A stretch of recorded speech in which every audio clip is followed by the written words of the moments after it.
Hello, I'm Stephen Monkey Mason, and I'm joined once again by very tired Paul Rae tonight, who's been on a mission around the northeast on his bicycle. I want to ride my bicycle. And the one and only who gets a lot of sleep, Carl McSorley. Hello, guys. You okay? Hello. If it's going to be on air, let's just record this, right? Carl gets exactly the right amount of sleep that Carl gets. I don't know where Carl gets his reputation of sleeping too much. I think it was like one time where I turned around and said, "Oh yeah, I fell asleep." You know what I mean? Yeah, it's like that one time you walked around the metro center the wrong way in a one-way system. Isn't that right, Paul Rae?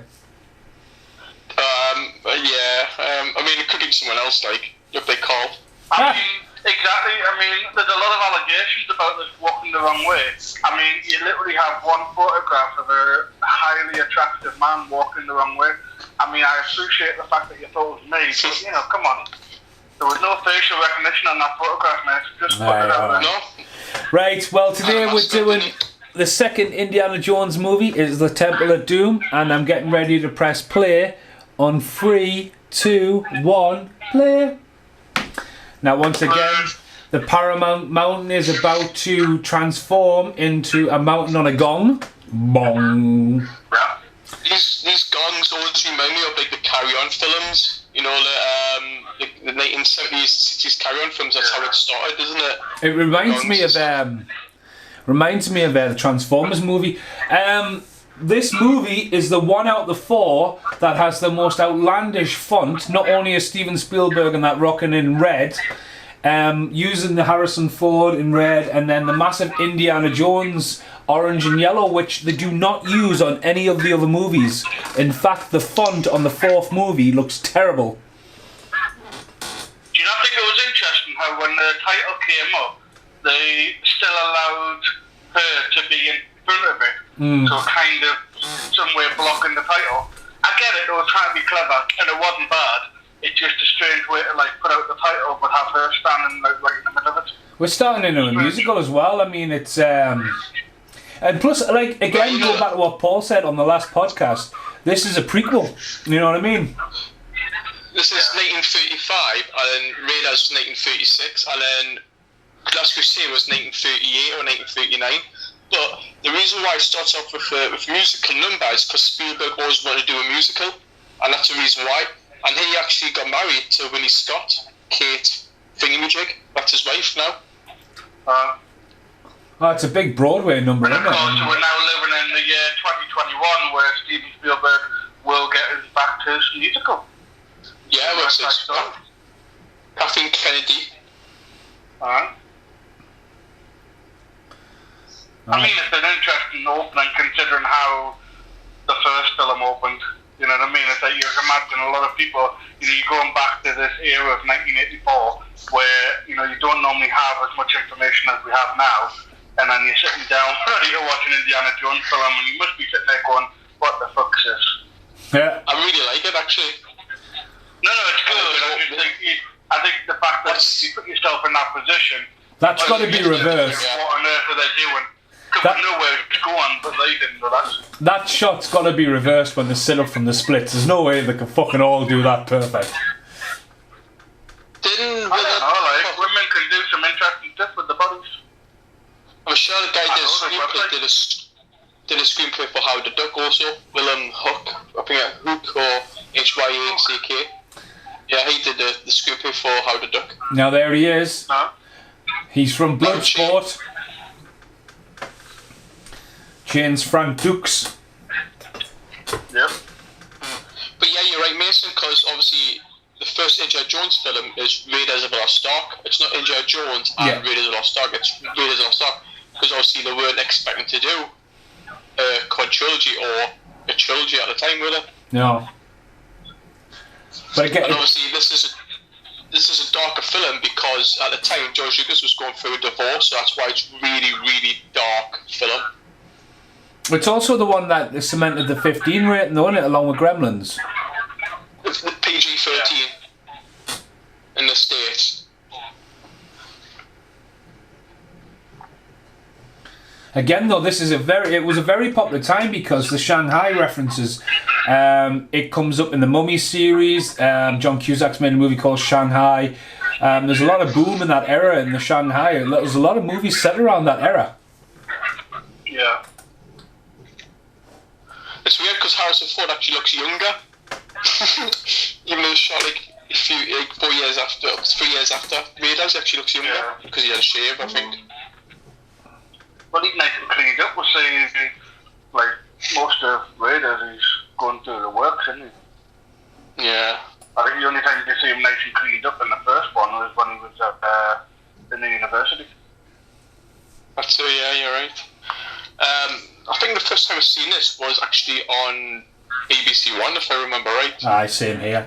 Honestly, I mean, this was like a dark kind of story, especially when they get down there and it all gets like worshipping and fucking ripping hearts out and shit. It's quite fucking quite scary as a kid, like.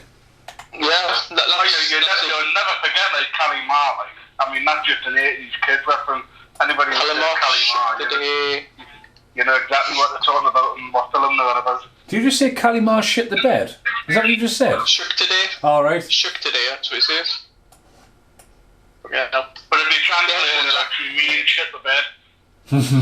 Not the toilet, Mason. It's not breaking the toilet. As I say, us folk have toilets, you know, where we can go. Right, just because my toilet's broke since we did the last podcast. What Chinese food you been having? Like common with the KFC chicken skins. Oh god. Now another female introduced as well. She plays it quite well. Her.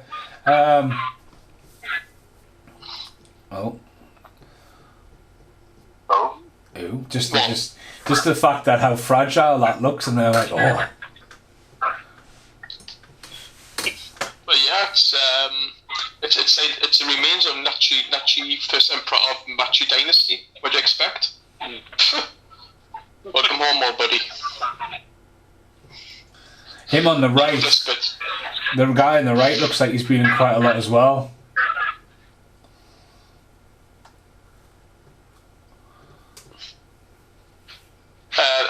When this is on TV, it's always cut to shreds. Always, isn't it? Yeah, I mean, of course. Yeah. The only time I've ever seen it uncut was obviously Blu-ray. Blu-ray released on the DVD, but I had ordered a DVD from America because it had the heart scene, because the hand goes in his heart and rips out. Going off the movie as well, this one's quite set bound for an extent, isn't it? I think so, yeah. Yeah. I'm appreciating like the ideology of the fact that, like, you know, when is it that, like, when there's poison around, that the hero in fact gets poisoned, you know what I mean? It's like kind of, you know, it's kind of one of those strange aspects where they're not following the same tempo. Like James Bond would never be poisoned, you know. James Bond would have known to switch the glasses or would have known to do something different. That's really good, isn't it? Like, all the corks have pop in, and obviously his mate has just been shot. That's really good hiding that, like, hiding the evidence. It's also good that there was no bullet hole in his jumper, and he's obviously been shot through the chest, like shit. There's blood coming through like he's been shot from the back. Yeah. If it was the easiest piece CGI blood, it'd be split out everywhere, wouldn't it? I mean, to be honest with you, just before this podcast started, I'm still making my way through number 4, and fuck me, man, there's so much CGI, and it hasn't even aged well, like. I definitely think this is the best of the 4. When was number 4 made? Huh? 2006. Oh, 2006, yeah.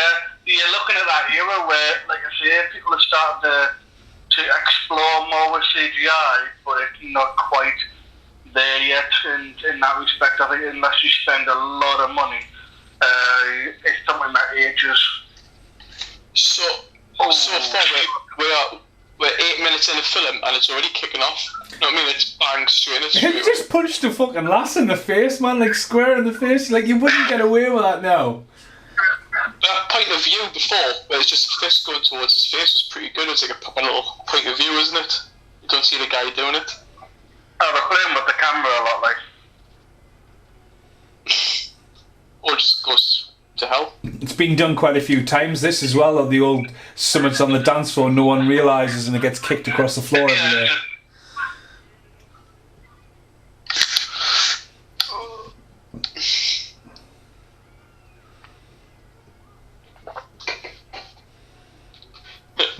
It's not like Right. he's starting to sweat.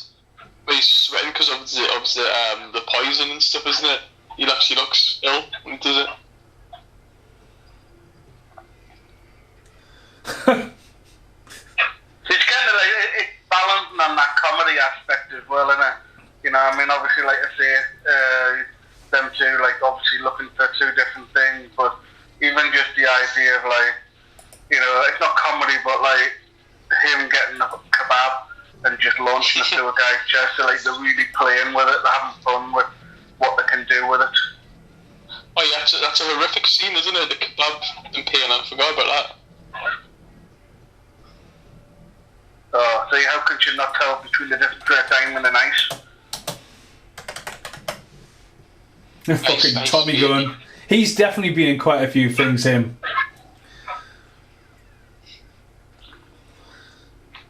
Fucking perfect rolling dong. Just a really good setup, let's say, so far, like. Green.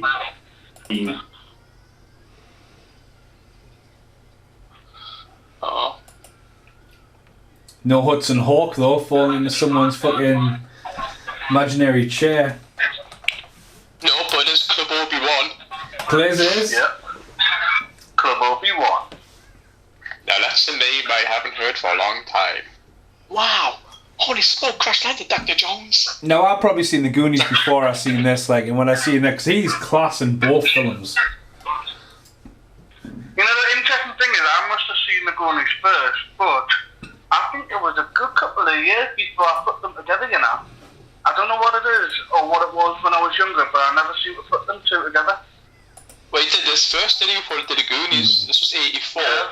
Was it? And then, was this 84, 85? This is 84. No, so Goonies was 87, wasn't it? Well, he hasn't done much, but when I did the 85. podcast for California Man, he's in that with Sean Astin as well. And Yeah. isn't he a stunt guy now? I don't think so. He just appeared, I mentioned him on the other podcast, he's playing in O'Hara. It's a Netflix film. It's very much a modernized Goonies film. But, I mean, I'm fairly sure that's the only thing he's done in a long time. I think I remember him mentioning it, maybe in a Goonies reunion, about how he's not really acting as much these days. Yeah, I'm sure he does like a lot of stunt stuff now, like. Yeah. I think he's got like.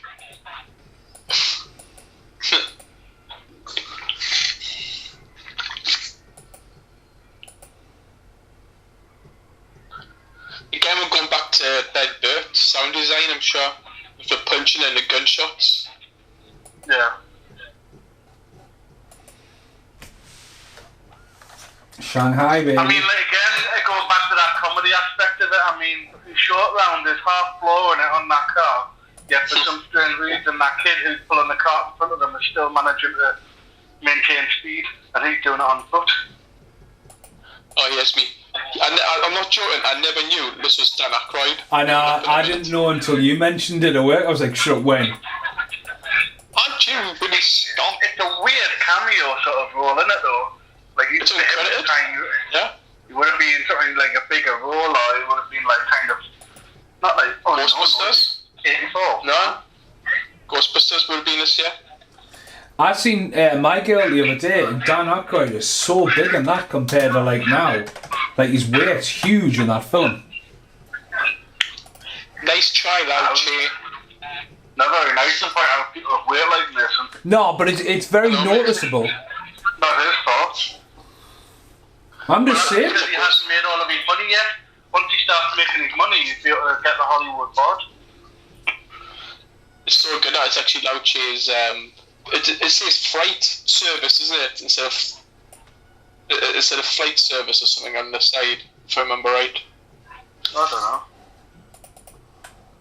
That's a classic Indiana Jones kind of.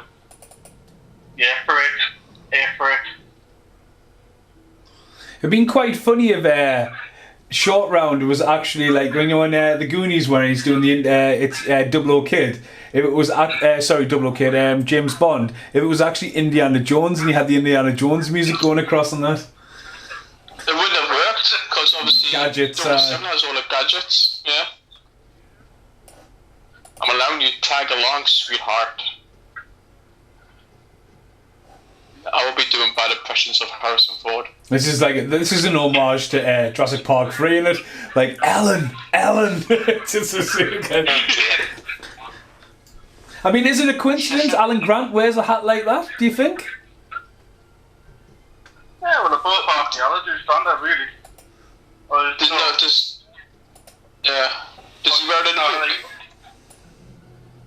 I can't remember. No, I'm just trying to think of the job. It's like, Alan Grant's not archaeologist, man, what is he?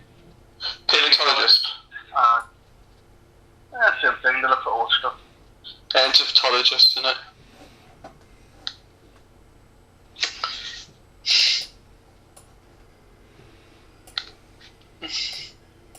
Oh, fuel dump. You need a dump? Fuel dump. You need to get your Yaz tested, son. Sorry. Too much wax in your Yaz. Now, this is where this film is totally different to the original, because once this starts and they end up going down the hill, it doesn't fucking stop, and you think, fuck me, like, it just goes fucking crazy.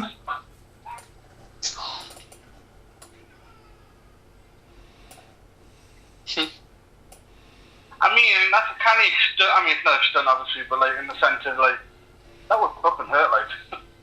This is Flash Gordon. This it's like the wake up. This fucking Ming's fucking pulled everyone out the fucking plane.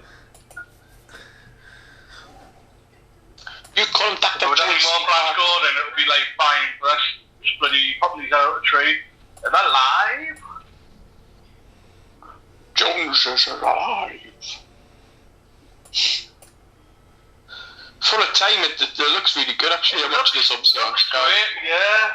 I was gonna say, I was about to say, like, even when the raft like falling, you can see it's all over the place. But then when it shoots into the fact that it falls straight. But nah, I think this is a good looking film so far. Like. I'm still on the bit where he's checking the airspeed and the fuel. Yeah, that's what he's doing there. And then the red light goes on.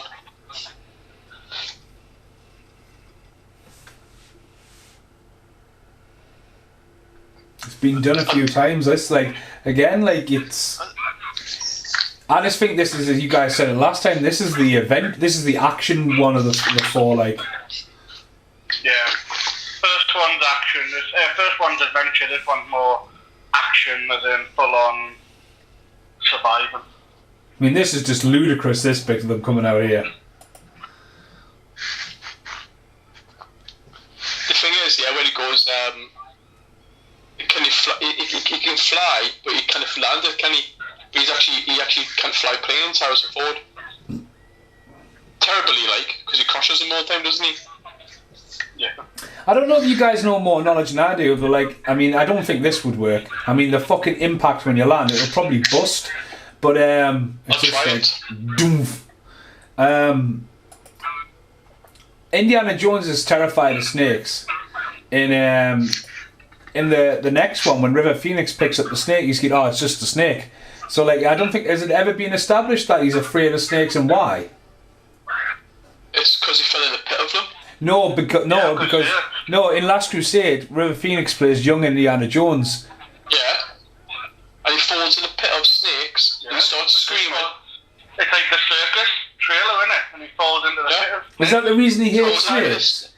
Because he just picks one up, and I thought like it's a backstory. I don't think it had big payoff. That was all. And then obviously, his dog was called Indiana, and I mean, and that's also a bit of a Sean Connery on at the start. But yeah, that explains it. He falls in a pit of snakes, and then he hears like a scream when the train's going by. And now we're in the river. Rapid rise. I mean, again, it gets ludicrous. I mean, Carl, would you be alive by now? Well, I was thinking about this, and I reckon yes, only just so. Because to be honest with you, it's not like they've had a pretty flat landing, like, so.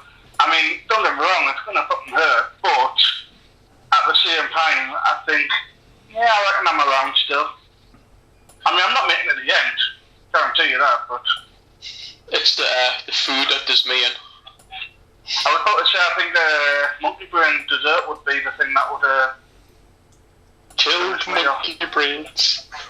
I mean, Mason's right. I mean, it does go really quick at the start, but it does go a bit when the story starts, it goes a little bit slow until the Temple of Doom itself. Then it goes pretty fast, so it does go a bit slow. Then it does. Don't get me wrong. I think most people, if you were to say describe Temple of Doom, they'll be able to tell you straight away the opening sequence, and they'll probably jump right ahead to the fact that they're in the food part and then they're in the temple. Yeah.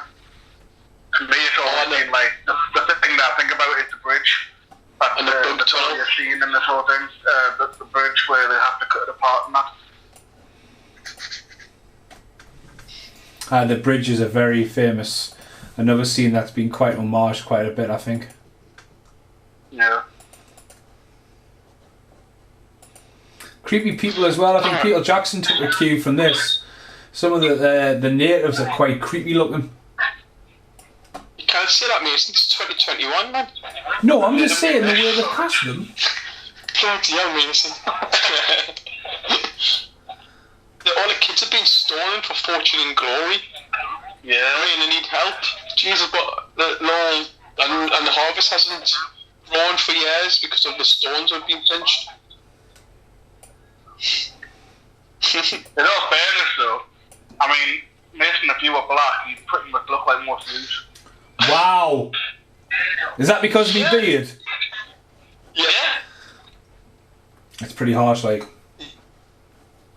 You'd be the one that you'd be the one that they just goes around like half naked. Yeah. Try to find somewhere to shit. Wow, painting a lovely picture of me guys tonight, aren't you? Listen, we just want the viewers to get a visual of what we know. It's because the toilet's broken. Ah, your toilet's broken at the moment, aye? Oh, it's when the flies are buzzing around the food. Huh? I said, how many bags have you used so far? No, it was Paul Rae's idea to shit in bags and throw it in your house. It is garden. Yeah, but you did hand your significant other a roll of bin liners. No, but that didn't happen. I was just more good we didn't. Smoking mirrors. So this is still a generous budget, mate, although still killing it. So its estimate budget is 28 million, so a little bit more than the last. Obviously, you've got to up the ante. But worldwide gross, what do you reckon, boys? No idea. 150. 150. What about you, Paul? What's that? My headphones got cut off. Worldwide gross, what do you reckon, mate? What was the budget on it? The budget 28 million. I would say 180 because it was dark. It was dark, but it was successful. It made $107,271. How much did Raiders do? 300. I believe so, yeah. But then again, that's what happens, isn't it? The first one does well, the sequel kind of doesn't. Those do that, don't they? Money. This is in the era of Julia Chester. You can say yes and no, because I would say that with this, it was still a success, regardless of like the differences between the first and second one. But I would say they did it, but they also did it very boldly. Like this is again, it's so much different to the first film. So I reckon if they'd done pretty much number 2 the same as the first one, and they made that much money, I would have said that failed because they played it safe. Whereas I think they didn't play it safe with this. I think they went very different. Like you said, you mentioned it, we've all mentioned it, it's much darker. They definitely up the ante. My opinion, obviously, this is not as good as the first one, but I would say as a sequel to a film, it's a rare one that turned out to be just as good, we'll say. Sometimes you find that the second ones, they're just that little bit better, but then like they obviously dropped the ball with the third one. But like I think Sean Connery was a brilliant introduction. He's only 3 years older than Harrison Ford. I think I'm only going to say this because it's been that long since I watched it. But when I think Jones' shine? Oh no, I think it adds loads to it. I think it's really good casting. Especially I don't think it wasn't good. I just think when you think of Indiana Jones, I don't know, like I might feel differently when we get around to watching it again because it's been that long. But I just always remember it being like still an Indiana Jones film where it became obviously Sean Connery being, such a big star himself, but he almost outshone Indiana Jones in terms of a lot of the scenes they did. But I might feel differently when I watch it. It's just what my brain goes to. Going back to sequels, Aliens and Empire Strikes Back, two that are far better than the originals, I think. Yeah. And Robocop 2. I mean, that's a discussion in itself on like there's a way lower number of how many sequels are out there that are way better than the first one. But then again, I wouldn't say way better because I don't think Aliens is better than Alien. What? I think the two. Hold on. 2 seconds. They're two completely different films. Oh yeah. Aliens is suspense for a horror film. Alien is an action film. But which is your go-to film? Aliens. Exactly. So that's going to be your better film. No, fuck you. Don't say exactly. I never answered. I would say Alien is probably a stronger film than Aliens. Aye, but then put in Alien Covenant and Aliens is all produces. about characters and, I mean, Alien has a character, but not nearly as kind of, vibrant. Aliens has so many colourful characters and they're all very stereotypical. You've got the big brute, you've got stuff like that, whereas Alien, I think, had more natural characters.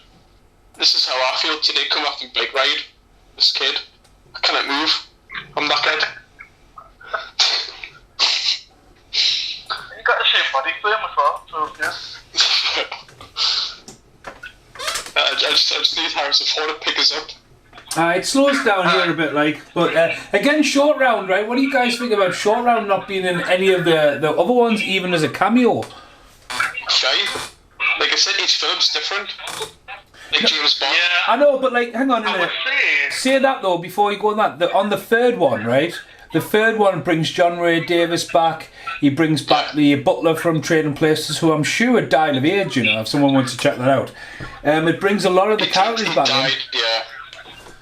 But he's paid homage in the fourth one as well. Yeah, with statue.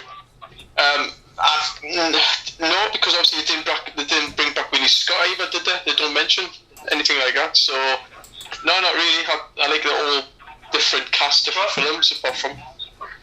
I do, because I remember you vaguely saying the same thing in the last one, Mason. So I did look it up, and I mean, obviously, you're still right in the sense that they didn't do it on camera.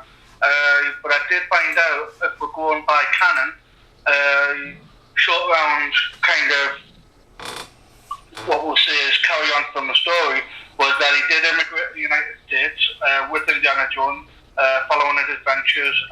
There was the Lost Journal of Indiana Jones, which was published in 2008. It detailed that Short Round became an archaeologist and tracked down the Peacock's Eye, the Diamond of Doom's opening sequence, I'm going to murder this, Nilhau, Mihau.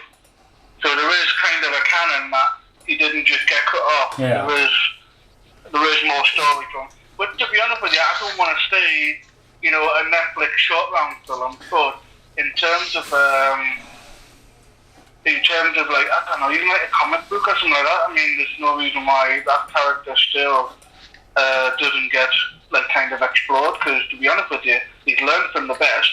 He's obviously learned everything from Indiana Jones, so I'd imagine he's probably got a good skill set. It'd be nice to see him have a cameo in the fifth one. Yeah. If they do a fifth one now, it'll be nice to see him in it. Yeah, I wouldn't be surprised not to see him in it. I think obviously he didn't get anything in the fourth one. Karen Allen. Yeah, it was strange though, because the fourth one they seemed to hammer away at the nostalgia and the kind of the nods to all the other ones. So whether or not he refused, there's always that sure. That's funny because Lucasfilm. He's not acting as much. Lucasfilm always did that thing, didn't they? Have spin-offs like canon, like like Star Wars. There's thousands of magazines and books out there. There's another 2 books you can get. Indiana Jones, so there's a few books and a few like games and stuff like that. There's also the TV show Young Indiana Jones, and that had a full good series. That it had one good series, and then the ratings died down a little bit. Harrison Ford's in it as well, though, isn't he? I think he's in like 1 or 2 episodes, and I think that's it, just like a flash forward kind of thing. Yeah. But to be honest, I never bothered. I think I watched 1 or 2 episodes, and I just couldn't get into it. I'm going to say I've got very little recollection of it. It didn't feel like Indiana Jones. It was trying to be, but didn't quite hit home. It came in with Superboy, the TV show.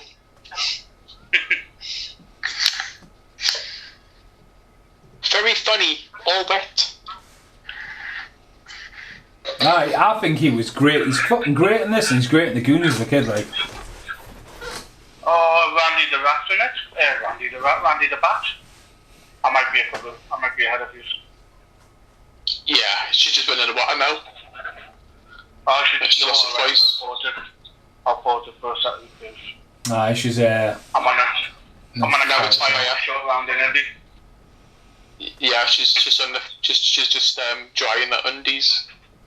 I've literally paused it where short round pointing at the camera. Hey, you cheat! Dr. Jones, you cheat!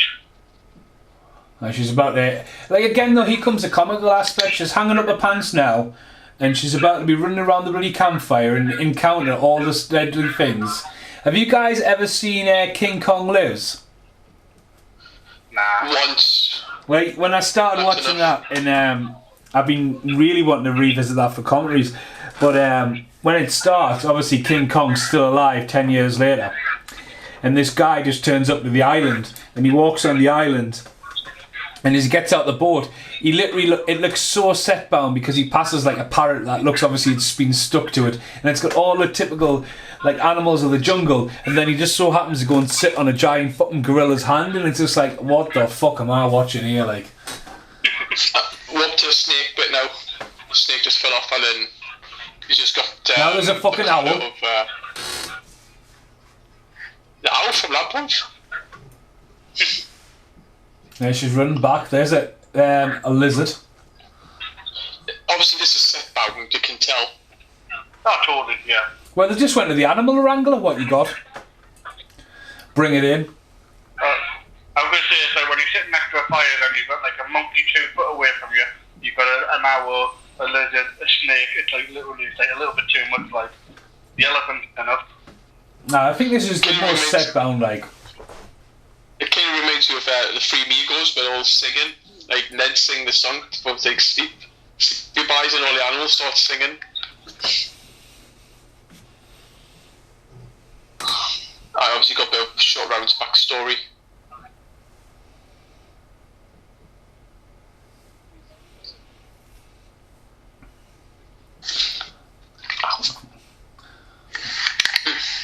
Imagine if that was the elephant just being nice and she just backhanded it.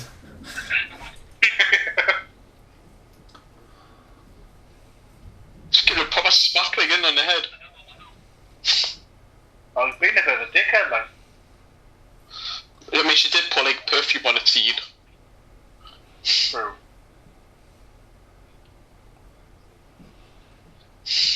What does Harrison Ford do in between these 2 Indiana Jones films? Is it stuff like Frantic and Witness, or is that too early for him? That's too early. It was Return of the Jedi, 83. Yeah, I was going to say, hold on, I've got it up. Had it up in advance.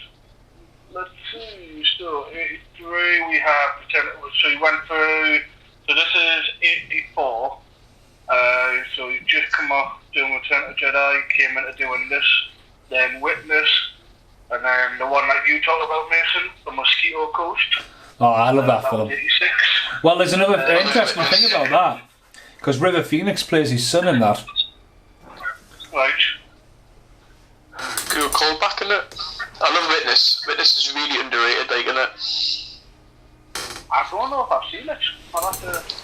There's quite a few Harrison Ford ones not available on next generation format. There's like Discarding Henry and Garden. Well, there's a Garden one or something. But like What Lies Beneath and all that. Henry, I only saw Discarding Henry last year. That the one where you lose your memory. Yeah. Yeah, JJ. It was JJ filming it. Well, even Mosquito Coast. Coast.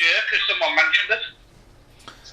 Like Mosquito Coast was a big. I love it. Like, and I've even got. I mean, I found the vinyl for it in Wellington when I was over. And I love that film. But a lot of people just don't like it. Like so. Yeah. There's loads of films like Working Girl and stuff like that towards the end. Sabrina. Of the 80s. There's the one from the 90s. What about 6 Days, 7 Nights or something like that? Where Yeah. I remember watching that on telly. I think I've only ever seen it once. It was like, it was one of those films where I thought, Harrison Ford, it's got to be good. The Devil's Own with Brad Pitt. Another thing before we were talking about as well, obviously Sean Connery was in Hunt for Red October, and Harrison Ford took over that character for Patriot Games and Clear and Present Danger. Yeah. Yes. Harrison Ford also popped up in Jimmy Hollywood, which is a Joe Pesci, Christian Slater film. That's a really good film, but like it's just a glorified cameo at the end. It's really interesting. Like, talking about Harrison Ford cameos, isn't he also in E.T. and credited as the principal? But you never see his face. That tells Elliot that he's like has to go home. You know, he gets drunk and lets the frogs out. That sounds like a Spielberg thing, yeah. Yeah, I'm sure it is. Okay, some Randys.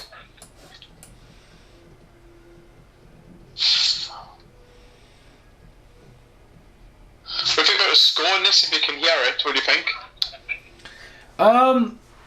I think this score really didn't really sound out for me. I think more the score of the third one came a lot more of like a lighter tone. I think this is quite a dark, but I think it's a bit too immense half the time.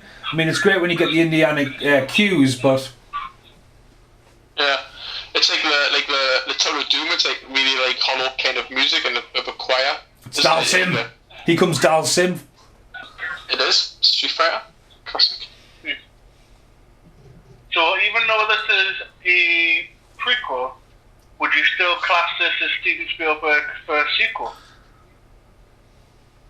Because Steven Spielberg didn't do sequels for a long time. Well, he shouldn't have definitely not done Lost World. Yeah, definitely not. I remember when E.T. was supposed to be a sequel to was supposed to be a sequel to oh my god, Close Encounters, wasn't it? And then changed it to A Boy's Life. Close Encounters, yeah. I mean, that's the notorious one, isn't it? That's the film that everyone kind of almost put money on, didn't that E.T. would get a sequel. I'm kind of happy it didn't. Yeah, me too. Like it's one of those great stories that you just there's no need. It was a story A to B. This is the worst. It just seems to be like too much of a we'll leave it open ended just in case we'll get a sequel. There's nothing worse than seeing E.T. in the lake where he's all like white. Oh, it's horrid, isn't it? When he's dying. I feel sick. I got a love and hate relationship with E.T. I love it, but it also scares us. It's weird. Literally, I don't know where to lie. Like yesterday, I think it was yesterday or the day before, a friend of mine posted it's basically a garden ornament. It's E.T.'s hand and face, but it's one of those like wall ornaments, so it kind of looks like he's coming out of the wall. And a friend of mine at work, he's literally, I don't know if you've ever seen that famous picture that goes around. It's basically like someone doing a barbecue, but it looks suspicious. It looks like. Oh yeah, I've seen that before. Yeah. And I laughed, someone showed it one day like on my phone, and I laughed and went, have you seen this? And she fucking freaked out. And I found out that day that apparently she does not have a very good relationship with E.T. She hates her, she's like so creepy. And I don't get it, like, I mean, don't get me wrong, like, not exactly classically handsome, but, you know, it's like, hey. Yeah, Steven Spielberg, like, I mean, Spielberg's career, right, it's quite quirky because like you can look at it and you can one hand look at all the dramatic stuff he's done, like Colour Purple, like Schindler's List, Amistad, all that kind of stuff. But then you look at like, and again animation as well when he's dived into that. But then you look at like his series of movies like this and some of the franchises like Hook and that. But when you look at Steven Spielberg as a guy who created some of the most iconic creatures of our culture, Jaws, the T-Rex, E.T., they're like, you know what I mean? They're like so recognisable. You know, what a fucking... Like, I think Steven Spielberg is like up there in the top 10 best directors ever. And he'd be in the top 5. Definitely. I was about to say, if I had to think about it, I reckon he'd definitely make top 5. I mean, he may be in the top 2 because everyone will go, oh, Hitchcock. But like, Hitchcock for the time was I mean, you just have to look at Rear Window and how good Rear Window looks for something made in the 50s, like quality-wise and story. But then you've got to look at how much iconicness Steven Spielberg has, do you know what I mean? And how diverse his style is. With Hitchcock, it's like, you can watch a film, and I know some people will say the same with Spielberg, and I don't always agree. But with Hitchcock, it doesn't matter which one you watch, you know it's a Hitchcock film. Yeah. Whereas Spielberg, I think he's more diverse. I think he is, totally. Look at a lot of films, there's a lot of Spielbergisms in his work, but if you still look at it, you can still look at like, certain films and go, that's so bold compared to what he did last time. Yeah. You know? Like if you put this film next to Schindler's List, I don't think anyone would sit there and think, oh, that's the same director. Yeah, true. Here comes the snake. Film will have to do as well, Ready Player One. Yeah, definitely. I understand what that film was meant to be, and I know the book wasn't, but that film was totally meant to be just a nostalgic trip. But I really enjoyed it. A lot of people thought it was like kind of short-lived. It was like, oh, it wasn't as great as expected. Obviously, the dinner scene is really like a setup for the British Empire and the Temple of Doom, about the history of it, about the sacrifices and stuff. Well, it's actually, I mean, obviously India and obviously England were trading all over the place. Yeah. We always have this like kind of notorious conversation going on. If you go, obviously we have the original packaging, so like I don't know if you've ever heard of camp coffee. No. Yeah, maybe. No. Alright, so basically it's like a very cheap version of coffee. It's almost like diluted juice. It's like kind of more chicory. But if you look at the label, it's a white man being served coffee by a black man. Right. So obviously people always point that out because if you can still buy it, go to Tesco's, you can still find it, and you'll now find the black man and the white man are both sitting down drinking the coffee. So like obviously culturally they've changed it in a sense of like everyone's enjoying it. It's not just, you know, the white man being served, you know. But yeah, there's a lot of stuff about the British Empire in this. Those bugs make me feel so sick. Oh. That kid as well. Stuff like that, but it's not good. Like. The kid who's been cast as the little Empire and all that, he's proper sinister looking. He always stood out to me. I think like whenever I watched this as a kid, I was always like that. When you again going back to what we were saying, the ballroom at the beginning, and then it was when that kid came on. That was it. Like fucking eyeballs, like, man. Jesus. Holding position.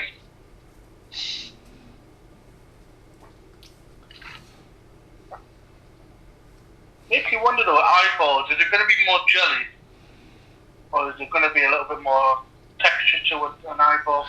I think it's going to be like a jelly. It's kind of ruins of I'm a celebrity, get me out here now. Well, again, it's trying to like have that shock factor in as well. That was it, wasn't it? Americans don't know anything about this. The Faces of Death, wasn't it, when they that came out and had all the slaughter stuff on and like before the internet was really a thing, and it actually had people actually eating monkey brains. So this was like an urban myth, but obviously they put it in the film, and then people realised, fucking hell, that like people actually did that, the monkey brains thing. It's fucking mental, like. Yeah. Faces of Death. I think, like I said, if you think about 84, America cultured them. you know, they have no idea. Like, they still assume that, or I'm not even saying American, like we would, or like anywhere in the world would still think like places like this was, you know, third world struggling and didn't really have any kind of class or any culture. Whereas I think this is really trying to like shine the fact that they have their own style. I was shocked this is that came out as like a fake. I'm sure it was fake. It was a mixture, wasn't it? I think when you got it, because you couldn't, I don't know, whenever you had it, like when I saw one of them, I don't think it was like officially bought in a shop. It was like copied. So to be honest with you, I always got a funny feeling that a lot of it was either definitely staged fake or, you know, definitely mixed in with a couple of real stuff. But if it makes you feel any better, I've just looked it up because I knew it was something along the lines of this. But the monkey brain that they read, it just made a custard and raspberry sauce. Yum. It's what they call a brain hemorrhage in the bars, wasn't it? Is that what it is? He used to get his like whatever liquid underneath, but it was avocado. And he used to curdle on top, and it used to look like a floating brain, like fucking minging. She's like an apple, like, isn't she? Supposed to be starving.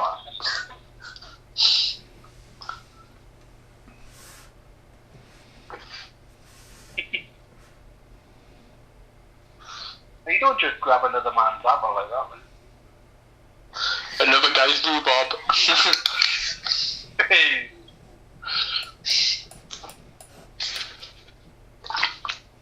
So I'm just going through some facts here because I noticed there was a couple of things I wanted to clarify, but there was something that we have kind of mentioned. So apparently it was Lucas's idea to make it a prequel because he didn't want to make it about the Nazis again. So he figured if you change the timeline to do something different. Not to tell you anything too shocking, George, but there are many timelines where the Nazis were involved, but it still kind of worked out. Well, the Nazis are like a big plot in the third one, aren't they? So. Yeah. Another one with Spielberg saying that he didn't really enjoy this as much as he enjoyed the rest of the films, but he did have a very good experience because, like Paul mentioned, this is where he meets his future wife, Kate Capshaw. And did Harrison Ford like close his filming down because he did his backing when he was swinging from the rope? I'm sure he did his backing. Like that yet, but I wouldn't be surprised given what he was doing in it. What's the taglines like then? Have we got some taglines for this bad boy? So, we do, but before I get there, this is another little fact I find quite amusing. So 3 main characters are named after dogs. So Short Round was named after screenwriter Willard Hook, which was named after the orphan in the steel helmet in 1951. Willie, which is named after Steven Spielberg's dog, and of course, like we mentioned earlier on, Indiana, which was named after George Lucas's dog. Junior. Yeah, we have 4 taglines in it, and again, I'm going to go out there and personally say not the strongest of the tagline game, but we have tagline number 1. If adventure has a name, it must be Indiana Jones. We have The Hero is Back, nice classic. We have just simply Trust Him. Interesting, but not really a tagline. I remember The Hero is Back. I remember that one. And the last one, The Man in the Hat is Back. I kind of like that one more. I feel like he's obviously synonymous with Indiana Jones as the fedora, so kind of get that, but you know, as far as taglines go, I reckon there could be a bit more imagination being used. And I guess, but yeah, when one of the guards comes to follow pictures, it looks really good, doesn't it? When he's hidden behind the picture. Oh, in plain sight. Yeah, he's like camouflaged. There's a lot of sexual tension between these two. Oh. It's like Coogan Gooding Jr. and Well, Toys. this is it because, again, with the first one, we mentioned the fact that she was quite a strong woman was a little hold our own, whereas this is completely different. You know, K-Capsule has become, to me, this is the film where this is the Damage and distress. Yeah, it's almost like she's guaranteed to get herself in trouble and constantly do something wrong. I love it when she goes, you can't.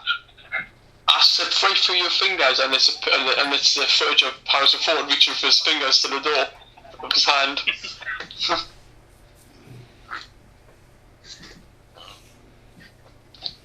Punch, punch.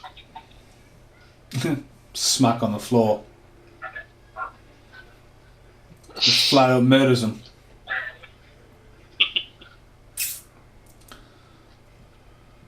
Oh. No, hangs himself. I forgot. I was going to say, I forgot about the hanging. That's quite a bad edit actually, because he'd already stopped before it cuts back to the bottom on his rise up. Rise up. I love it. He goes, oh, be gentle with me. I do like a good old mystery room found, like. Yeah. You reckon if he hadn't been attempted assassinated, right? You reckon if he went into that room, he would have taken the whip with him?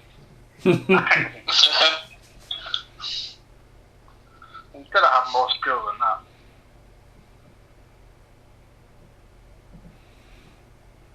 Always check into the bed. That's what the monsters are. Mostly.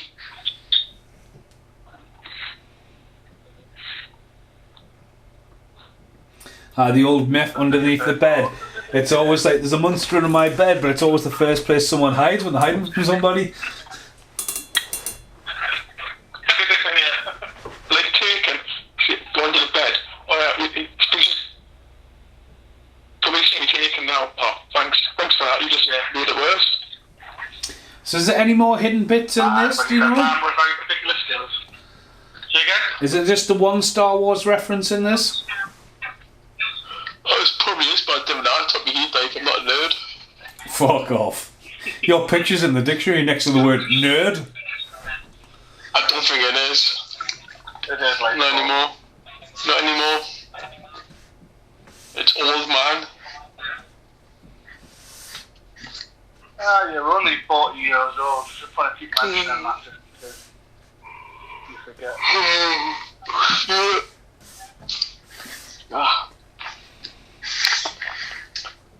But yeah, go back to the score. Sorry, but I forgot what I was going to talk before. It is a darker score, but there is some like tracks that you can listen to and you know it's from this film, like "The Escape of the Saved Children," and obviously the final. But yeah, this is definitely John Williams' like kind of forgotten score, really. I think from the trilogy. It's about to be the. I think it's trickier because it's a great score, really. But the only downside is, like, to be honest with you, I mean, again, I constantly forget the fourth one. So I keep referencing saying the first and the third one are so high up in quality. To me, this always seems like lesser, but I don't think it really is. I think it's just as good. I mean, to me, it'll be in order. The worst is the fourth, then it'll be the first, then the third, and then this one. I think this is the better one. It's just because you've seen it that many times on TV. It's like your first kind of. Well, no, I mean, I haven't seen them for a while. I mean, I'll be totally honest with you. I've literally picked up the box set at work loads of times and thought about buying it because it retails at $14.99 for all four, and they packed a lot of extras into the Blu-ray release. And it's just something I've never picked up and bought, and it wasn't until we were talking about this a few weeks ago, when I was packing all the stuff up to put in the loft, I found the box set and I went, you know what, it's there if the guys want to do it. And knowing that we were going to do it, I've been watching them in order, and this is the one I've enjoyed, and this is the one I think had a lot more going for it, and it's totally different to the other three, I think. Is it me? Or is Short set up booby traps again? Hi? Yeah, it's one of those ones where, I mean, these on DVD. Never had them on Blu-ray. There was a collector's set on Blu-ray that was released a few years ago. One of those things that comes with a bunch of knickknacks. Yeah. I always said that was going to be the one I bought because it was the nicest set that was out there. It just never got around to it. It was expensive when it came out. It is. But for me now, I think it's more likely. I'm not entirely sure on the 4K steelbooks, if I'm being honest. The white is not quite what I would class as like Indiana Jones art. So I'll wait until I see them properly. But I think it'll either be that or like what you mentioned, Mason, the normal Blu-rays, because like you say, they're bargain. One of the best things they could have done for a box set with Indiana Jones, and like, don't get us wrong, because Fox have done this, and I hope you guys support me on this, is they could have had an Indiana Jones hat on a tilt, a little plateau underneath, and a small box to put the discs in. And that could have been it, like the Predator head and the Xenomorph head they released. Yeah, that was Fox, so this is Paramount. Oh shit, sorry then, correct us. But I'm saying though, like that would be a nice ornament to go, it's the Indiana Jones box set. You know, Paramount is stingy for the releases. Well, listen, that's why we've never gotten it exactly. Because I would always say that this definitely does warrant a nice set to be released. Let's say if Fox did have it and Universal had it, it would be some nice sets, but Paramount don't really do stuff like that anymore now.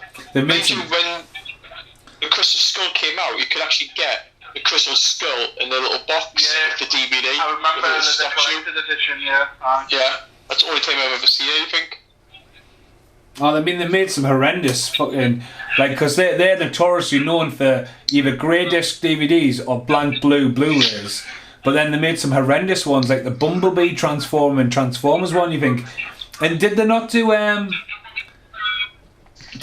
Watchmen as well? I think there was a Watchmen one, yeah. It was like a head, yeah. But they, like, you know what I mean? They poured a lot of money into some fucking horrible looking box sets. Yeah. I mean, it wouldn't be the first time, but this could technically be a Star Wars reference. You know, this could all be the trash compactor.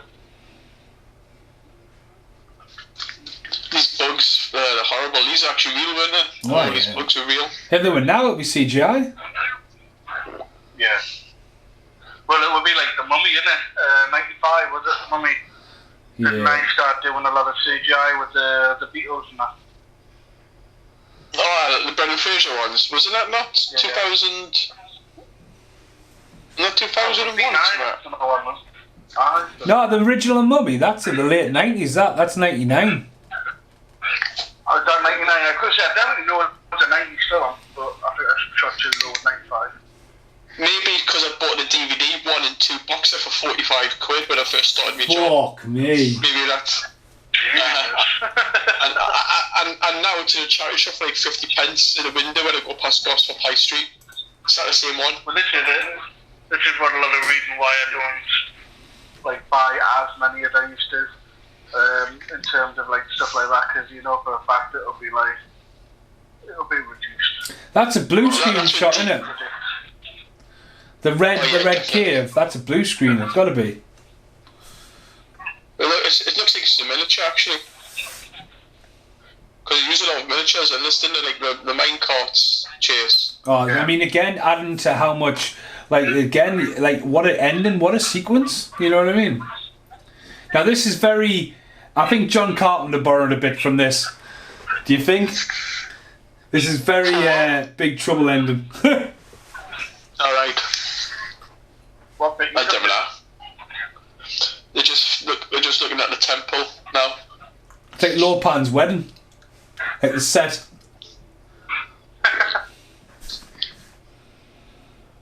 Well, I've got them just walking into the cave now. That kind of red tint. Oh God, you're miles behind us now. Yeah, they're behind us now. What'd you do? Get lost in the cave? Hey. He's playing the drums right now. Bong, bong. Definitely, yeah. I tell you something though, Paul and Carl. This did not look great on VHS. Red looks fucking horrible on VHS. Really?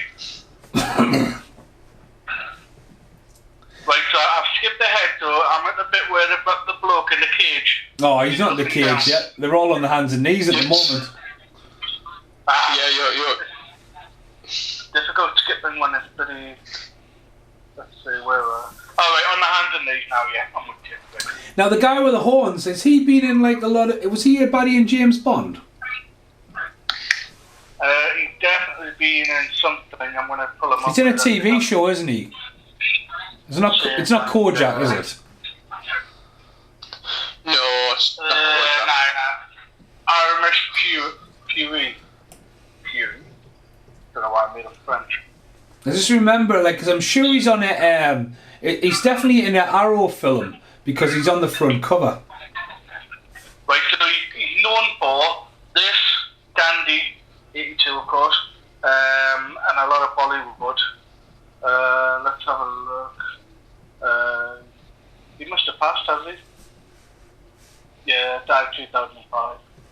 Let's have a look.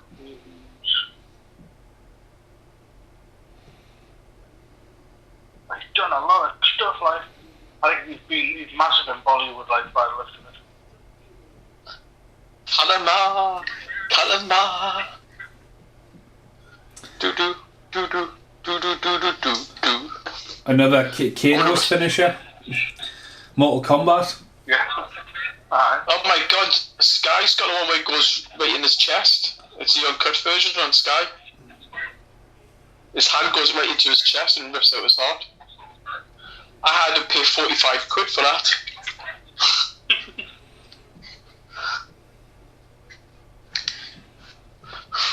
But this time, just go get a quick drink. Bye. Alright. Yeah, Mason could be really difficult because he's done a lot. And I mean a lot. Like, just out here, 1, 2, 3, 4, 5, 6, 7, 8, 9, 10, 11, 12. He did 12 films in 1985 alone. Jesus. In fact, I'll tell you what. Jesus Christ. The special effects don't look very... 303 films. 303 films, man, in your career, that's mental. You do see his face on the odd DVD box from now and then. I don't like the effect when the cage goes into the red. I think that looks really bad, like.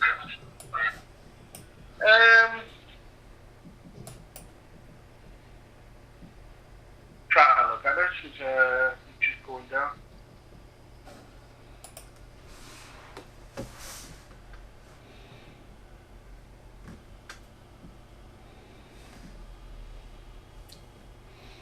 Oh, it's got a stone. Mexican wave. Yeah, okay, just got to know it now. That wasn't good. Although they must have used the same type of camera work as they did, you know, like when the German faces were melting in the last one. Because it felt like that's the way his body kind of went, almost like twitched and transformed, so they're doing the same trick there.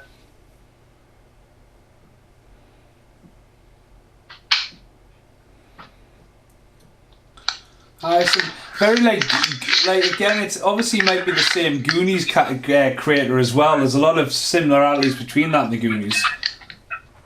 Yeah.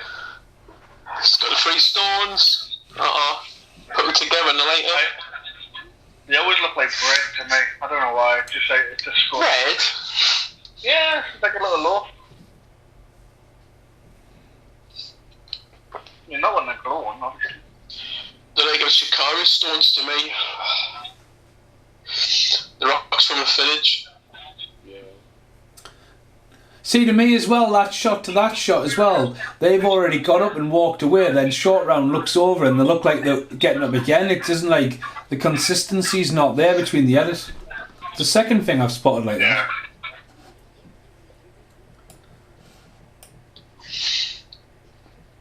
There's diamonds in the rocks, isn't there? Yeah. Yeah. Diamonds. I'm just watching the subtitles on here. I keep forgetting. Oh yeah, if I've got subtitles, I would choose to do that just to keep some form of.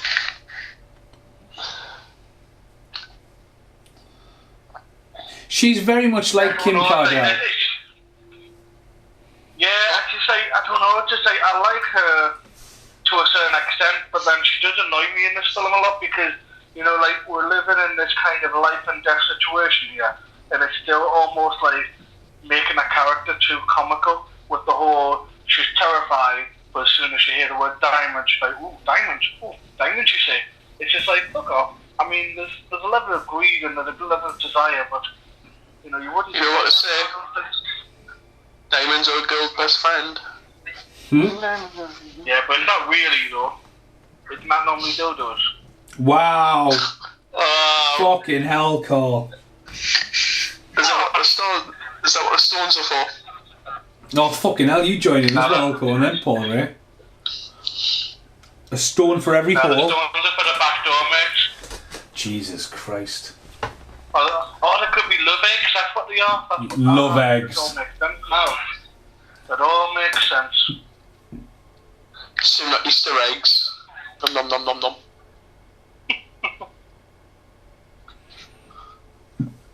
That's one thing about Indiana Jones. When you think of Indiana Jones, you always think of. I mean, that's a reference to the other film, even though the other film happens after us. They're fucking looking at the Cobra head. I never noticed that until now. The Indiana Jones. It's the most synonymous colour, orange in it. With Indiana Jones. Yeah. It's more the title logo, yeah, like the orangey, like faded down to the black, isn't it? Which is also in Gremlins, isn't it? Rock and Ricky's radio station. Yeah. It's a big set, that, like. Oh, no. I mean, you would have seen him coming. He got all Gollum, man. He got all mesmerised by the stones.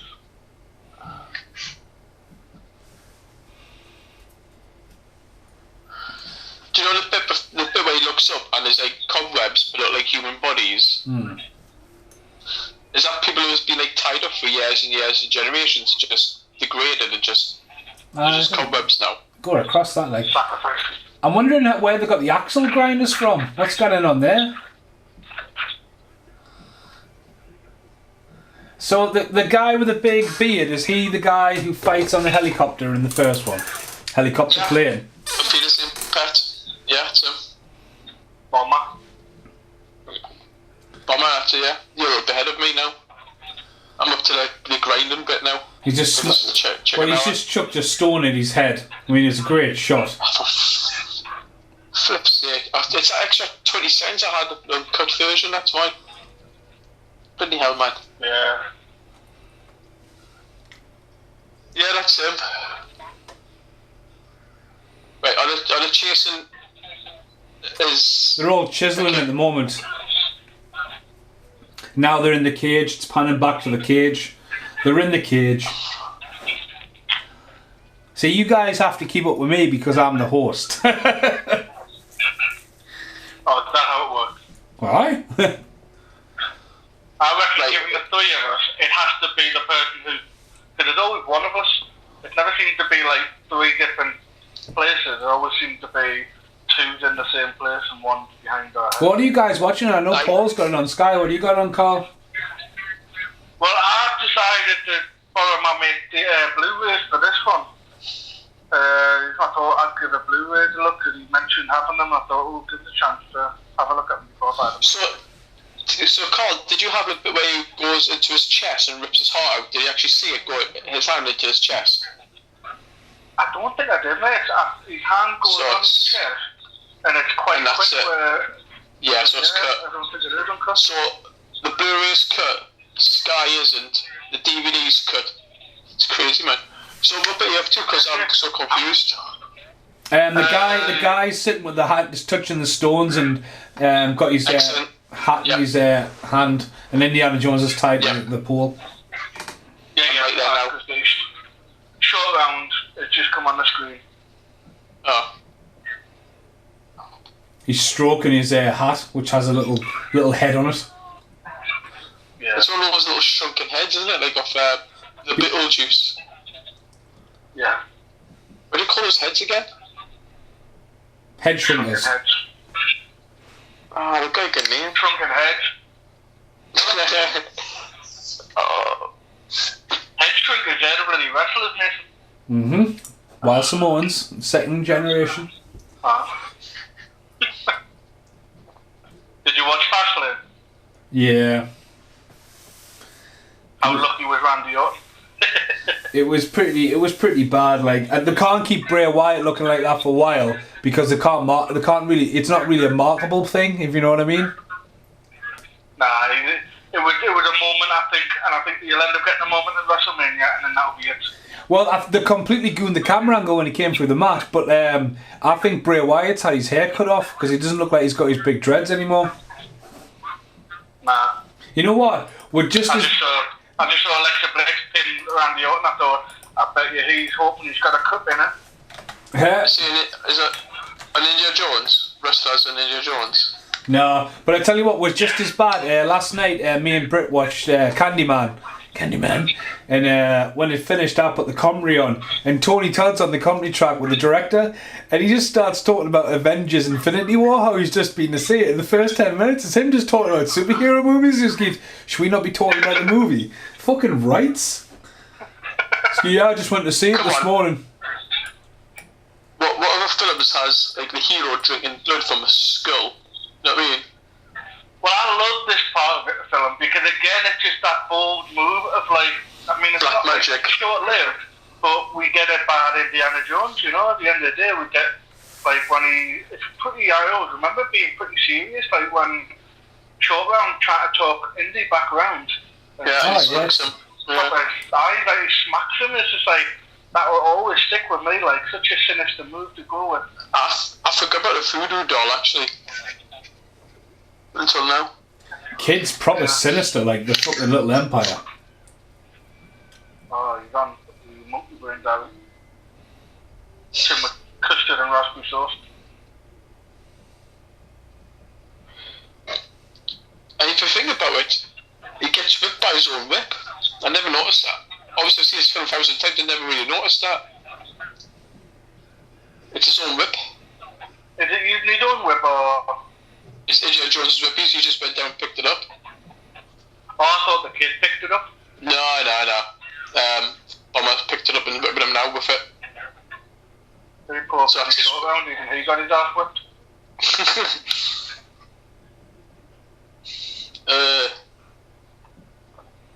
I definitely got dark this life. You got to give it props to it, Lord. I mean, bloody hell, man. I mean, yeah. The red lighting, I think the red lighting works, but like as I said back in VHS, it's quite hard to see what's going on with VHS. Yeah. Because it bleeds, the colour bleeds on tape, like. Well, listen, this is the one thing I say, we talk about nostalgia and that, but it's like one of those things where, like, when you watch it, you thought it was brilliant. You know what I mean? But now that we've got, like, better versions, like DVD or Blu-ray, you sort of sit and watch certain VHS quality and think, how the fuck did we get any of this out? See, like, films like this, these were, like, back in the... Go on then, Paul. I'm going to say this is how I react when Mason sends us pictures on the phone. Uh-huh. In bed. Now, films like this from back in the day, right? Like when you used to watch them on television, there was that many trailers and all that kinds of stuff. They were a massive event when they finally came onto television. Yeah. And this is one of them. I remember I mean, this was always as dark as it is, though. I always remember seeing this, like, it was more or less like, I don't know if it was school holidays, but it was always like daytime. I never remember too much of it being a nighttime film. I don't know why. Oh, you would never get this on a Sunday afternoon on television to kill some time. Fuck. Oh, not anymore. Yeah. He's doing a rubbish job digging, like, isn't he? He's just tapping. He's like, he's dealing with a proper. Oh, yeah, okay. I mean, how unstable would that must be? I dig, and there's like a volcanic fucking lava pit underneath them. Like, do you not realise that all these kids were inexperienced? He's a chisel, he's a hammer. bang. What's that? Steam, bang. Next thing you know, the entire thing collapses. There's some. Well, mate, I think they'll introduce you to basically the Northeast in the early 1900s. They were sending children down to mine the land, and let's not be honest with you, a lot of the bastards collapsed. In fact, if you go back to the 1800s, they were sending 7-year-olds down. It's been a while since our history, so. You've been told to shut up yet? I think he doesn't tell us to shut up anymore. I think he just decides not to listen.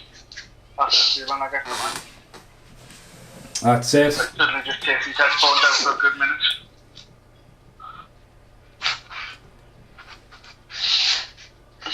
No, but you are right. It's absolutely mental. Like I say, it's especially given the circumstances. So are the kids digging for another stone? Because there's supposed to be 4 stones, isn't there? No, 5. I think there's 2 missing. 5. No, bloody hell. I don't know where they would go in the skull, like.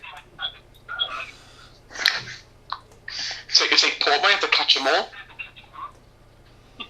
I do like a good mystery, like hidden treasure movie when they're done right. Yeah. The Goonies. Goonies one. DuckTales. DuckTales when they trip over the pyramid and then it fades and they've dug out a new pyramid, aye? Christopher Lloyd, that, isn't it? It's a weird one, that, though, because, that's a fucking rich house stuff, that, like. The uncle just got a lot of money, like. Definitely could afford better tools than he did these little kids. So do you think the film's slowed down since it got into the palace? Oh yeah, this middle bit's really slow. Yes, but in a good way. I feel like they're really taking the time with it. I'm not bored with it. I would definitely say it's slow, but right now, again, looking at the visuals and everything, they're really taking time with it. It's also introducing the main baddie though. Well, this is it, yeah. Because the main baddie's... Totally, yeah. They could have totally went action with this and just gone really fast paced, but even now, she's trying to talk him around. It's quite a daunting scene, really. The first time we see Indiana Jones who's not actually a hero. Harrison Ford doesn't do many villains, does he? I don't think he's ever done a villain. He'll probably I've one record to say he's never been a villain. You probably see him on the short list of being a Marvel movie for something like, I'll imagine. Nah, I think that he hated the idea of being involved in Star Wars because it stuck him in a franchise.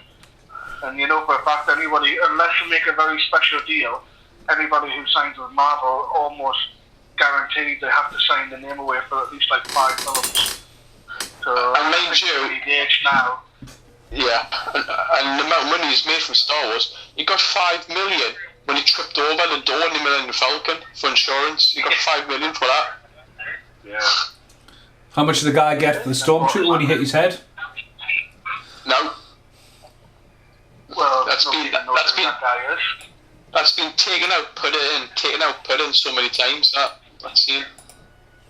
Had a great conversation with a bloke who didn't claim to be him, but because he's in the convention circuit, he said he's found at least 4 or 5 people in conventions claiming to be the guy who bumped his head, and they've all got different stories to why, and it's just crazy.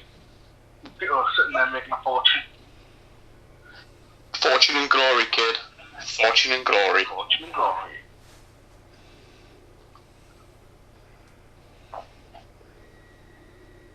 Nice little visual. Yep. Some great lighting in this, I think, as well. Because the white of the eyes are always glowing in these. You know what I say? Eyes are the key or the window to your soul, aren't they? No, I think that's your big toe. It's going to ask Carl where I came from, but I better not. I don't know, mate. I'll be honest with you. It's not one that crossed my path.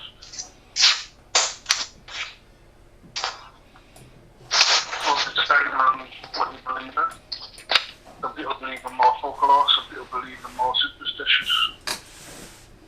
the other day. I'm curious if you two do it. If you see a magpie outside, do you salute them?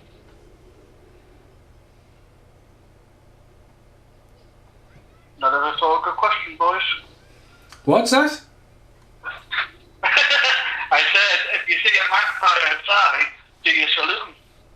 No, I try to run it over. Devil bird. No, you got to salute Can them. be actually he actually burns Indiana Jones.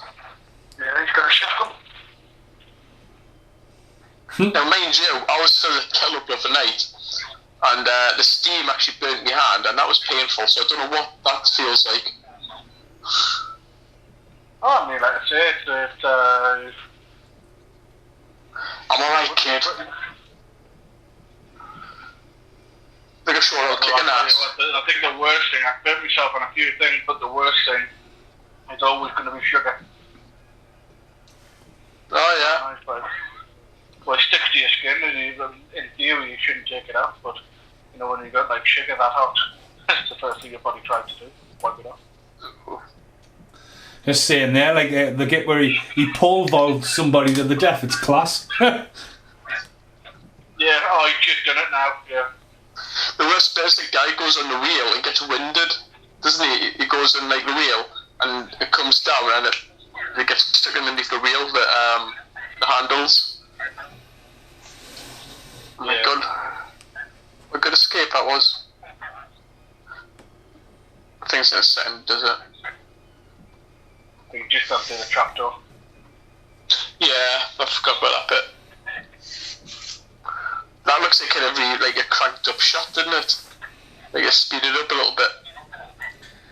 Spielberg. To the secret entrance. Yeah, Spielberg often does do that. But again, this would have been cut on the old reels, you know what I mean? Like, this isn't digital, you know what I mean? Yeah, no, definitely. Definitely not that. That would have fucking No, broke no, a few no, ribs, that, like. Until the special editions come out, the CGI characters added back into it. I love it how all them people are raging forward and cheering and putting their hands up like they're at a gig and there's no barrier. Can you imagine the front fucking wave should just get pushed over by mistake? That bit there, you see the guy who gets stuck underneath the wheel, that must have broken ribs. That's a bad way to like get trapped. It looks so painful though, doesn't it? Oh.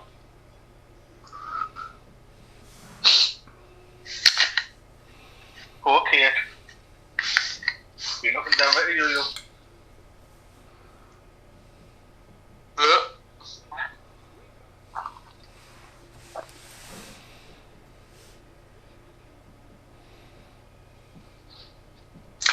It gives him one hell of a slap too. Which, like, I remember, like the sound of a slap sounds so painful.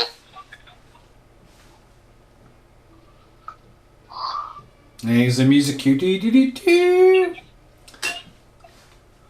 Steals everything. Really, I'm up to the bit where you have a bit of a kiss on the cuddle. Now he's stealing the stones. Yeah, he's giving a short round of cuddle. Oh no, you're kissing Willie. Put short round's hat on. They're exchanging hats now. So beautiful.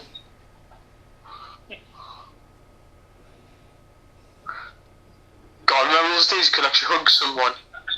Hey, those were the days. Well, apparently in 2 weeks' time it'll be back. It's fucking ridiculous, one.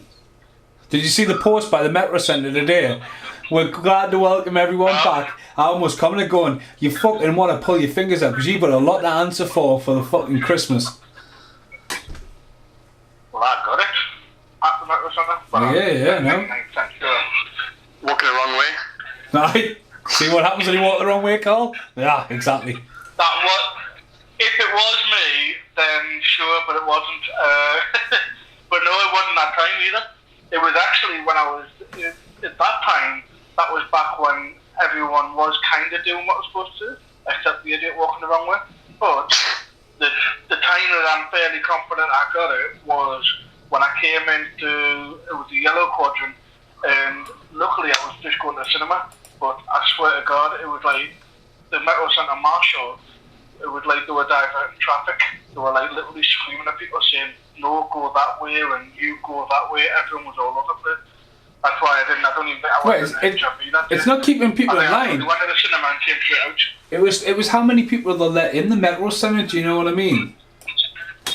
Well, this is it. I mean, my work, obviously we opened over Christmas, but we normally have, on a good day, probably anywhere between 4,000 and 5,000 people. But the entire Christmas we had a 2,500 cap. We didn't let that many people in because it was just not worth it. Can I just say that was awesome, fight scene. The bridge, where the main car goes up and it's still a bit of Indiana Jones, and it's just two punches and the guy goes flying. Always love that shot. I'm still enjoying the fact that obviously we've just seen Indiana Jones do a full-on drop kick, and then just before that, literally Bomber throws a sledgehammer behind him. It's such a comical thing. Don't get me wrong, it had its few funny moments, but it's so weird to think that they went so comedy on that bit. And the bit when Bomber throws him in the car sounds so painful, it just dunks him in. Yeah. Like a bang. The action scenes are amazing in these films, the way they're shot, it's still amazing. Is this all set bound? How many film locations? Because this entire film feels like it was almost all on a set, except for maybe it's the end bridge and stuff, and maybe it's a bit when they're meant to be in Cairo or whatever. There's a lot of sets in this. This is definitely set. It'll keep the cost down low, won't it? Yeah, well, when they've got the backlots and stuff like that, this is definitely on a set with the. I read this. Yeah.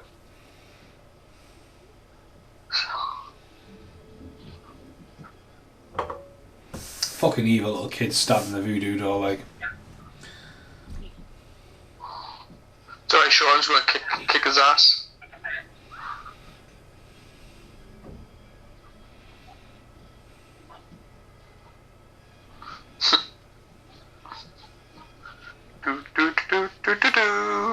It's a pretty lethal death this guy's about to fit, but it's very, very similar to his death when he's getting his head chopped off with a fucking propeller, getting stone crushed by a steamroller. Yeah, but doesn't Harrison Ford, doesn't Indiana Jones tries and helps him holding onto a rope, but obviously it doesn't work. His hat's definitely gone at that bit,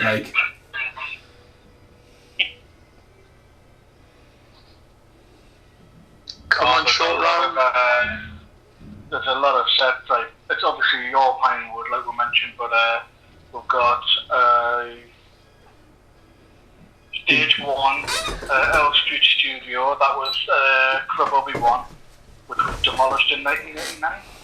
Hello there. We have Stage 2, which was Club Obi-Wan, window piece, but then ceremonial hall for the temple. Then we've got Stage 3, which is Club Obi-Wan. Then Stage 7, which is Jungle Campfire. Backlot, which is Palace Courtyard.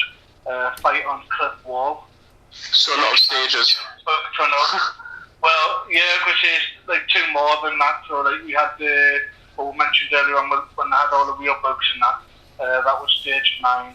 And then Stage 6, which is also known as Star Wars Stage. So he tries to help him, doesn't he? Oh, my guy's long squished. The red stripes going around the fucking line. Can you guys name any other films where two kids have a fight like that? Apart from Bugsy Malone with the pie guns.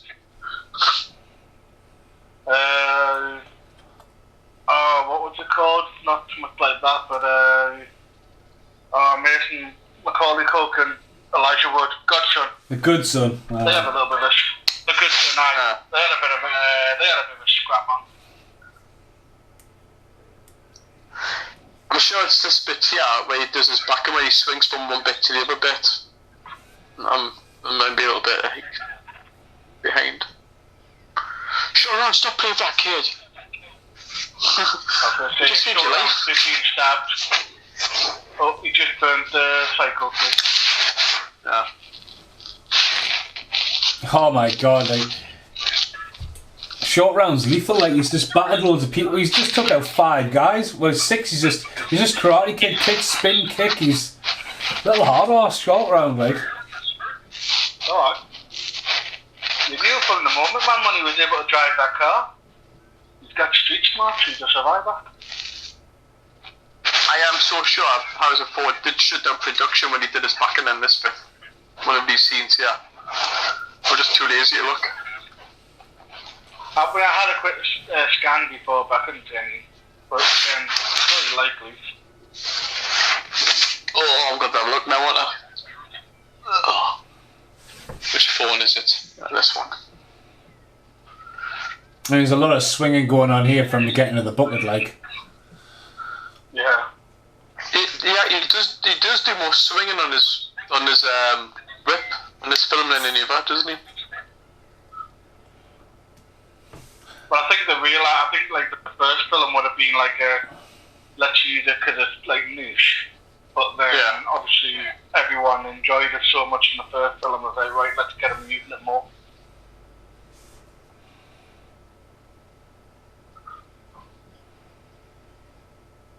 It's fucking mint. Be a mint ride, that. Like, I mean, the point of view and the miniature work, fucking class. Yeah, I was always thinking that was like when I used to watch this as a kid. Like, this is a roller coaster and a half. This. If I remember right, on like the making of it, they actually had like a little camera, obviously on the miniature, and they would actually like do scene for scene and then edit it the way that they did it, like a little camera, if you know what I mean, like a little like pre-film.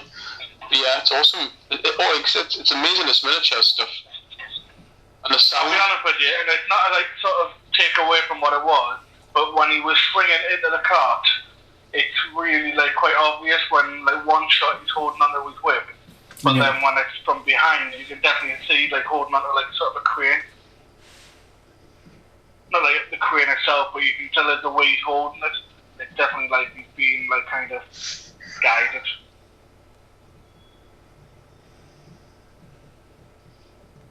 Okay, here we go. A few years later, he ruptured 2 discs in his spine while filming Indiana Jones at the Temple of Doom. So yeah, he actually... It's no worse than that, like, putting your back out. Especially, like, the way you swing and your lower back and that, it's just fucking horrendous, like. Yeah. I was going to say, luckily I've managed to, like, kind of maintain, like, what's good and what's bad for it, but I've got, like, low muscle damage, like, probably, like, when it's bad, I can, like, be walking totally ordinary, and then suddenly, if you were looking afar, you'd think I'd just been shot with a taser. Like, I'll just get these massive spasms in my back. I don't know if it's just about retail, but I find that people working retail have bad backs more than anything else, because obviously you're carrying stock and up and down and stuff, if I remember right. Or just carrying... It depends on the location of the till itself, though, because sometimes people like hunch over, and then sometimes people are like too tall or too short. We've got a table at work, which is like a full-on steel table, through and through, and it's just really like just a little bit too short for me, and that's contributed a lot of my bad back, because like you're not standing up straight, but you're not like sort of crouching over either. You're just in the middle. So now, like, it sounds daft, but if I do, like, say, the dishes, it's a very similar position. So when I start doing the dishes, I can get about 10 or 15 minutes in, and it feels like my back's killing. Just don't do your dishes as Paul, yeah? Don't do your dishes like Paul Rae says, and have shit and carrier bags out in your garden, and then try and do your best impression of Merlin from Sword in the Stone. I love doing dishes, like, I think it's therapeutic. That's what I used to do years ago, was tidy you up. Look at that. Get some paper plates from Rae. Recycle them. Yeah. 2021, sorry. This whole minecart sequence is fucking tremendous. Like, now, especially considering on the 4th one when they've got that very bad CGI fucking fighting with your swords at the edge of a cliff thing going on. But Yeah. This is class, like, and especially this is like, I mean, total theme park magic. Do you know what I mean? Yeah.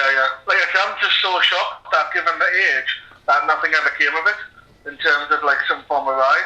I reckon if you run on the E2 ride, change it up and put you in like coal trucks like this, it would have been good. Well, The thing is, if you did what you could do with a minecart now in this day and age, get you in the car and do what they did with The Simpsons, where they have that 3D room and it's all about air and dynamics. In like, you know what I mean? It could be so falsely done. But no, it's a brilliant scene. The only thing what's about to let it down is the bit when they get outside and hanging on for dear life on the cliff. It just does not look good at all. Yeah, it's because obviously it's filmed during the day, isn't it? So obviously they kind of hide the projection wire, projection screen kind of thing effect. The blue screen.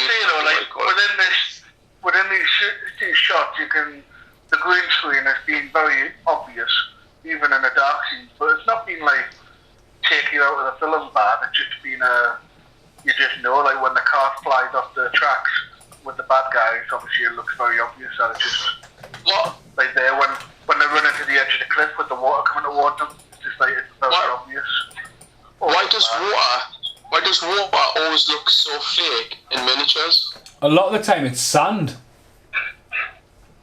On some miniatures, it's sand. It's not in this though. It sometimes can be though. It's like That's Ghostbusters, that. Aye. Street. Tell you what looks better than CGI fire still. Yeah. Talking about fire, is Flux on fire? Water. Oh god, this scene at the edge of the cliff looks fucking terrible. It's bad, isn't it? I'm up there now, yeah, and it's kind of like, you can't really hide from it at all. They just hold on it too much. I mean, the up close stuff, when the water's coming out, it looks great. They just hold on that lower shot too long.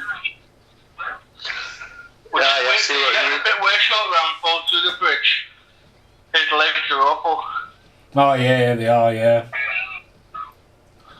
The question is though, like, not in this circumstances, if you just happen to be, on a bit of a hike, would you cross that bridge?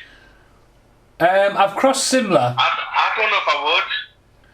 I crossed the one in China like that. Towards the first film there, when he reaches for his gun with those guys with the sword, I like that. But I wouldn't have his gun this time. Oh, his fucking feet looks fucking... Why bother? Why have that shot? For feet dangling? Yeah, it's just pretty bad. Are you It guys goes on the through bridge? the bridge dangling when the camera's looking up, looks great. Hmm. But when you go down to the looking down view, it looks terrible. You know, before when I sent you that new... I mean, that's a flash... I mean, that bit there, that throwback to, like, shooting them. Obviously, this is a prequel. Yeah. But the video I sent you this afternoon from filming, when I jump out and go, ha! That was them two in tandem. Ha! Like, ready for a fight like a next scene. And he's, like, looks down for his gun to shoot them like he did in the first film. But that's a prequel. Right. Guys, Yeah. can I just say this is 37 years old. It looks How tremendous. crazy is that? How crazy is that though? I mean, that's got to be a real location, that bridge. It is, I think it's Sri Lanka. Either Sri Lanka or China. I remember reading before, but I like how shiny short is, or it's almost like a little bit too shiny. You know fine well what they're going to do is, obviously, the 4K is on its way out. 3 years' time, 40th anniversary. You'll be like, for fuck's sake. Yep. Well, I suppose it is a 40th. 16K by then. You and your fucking 16K.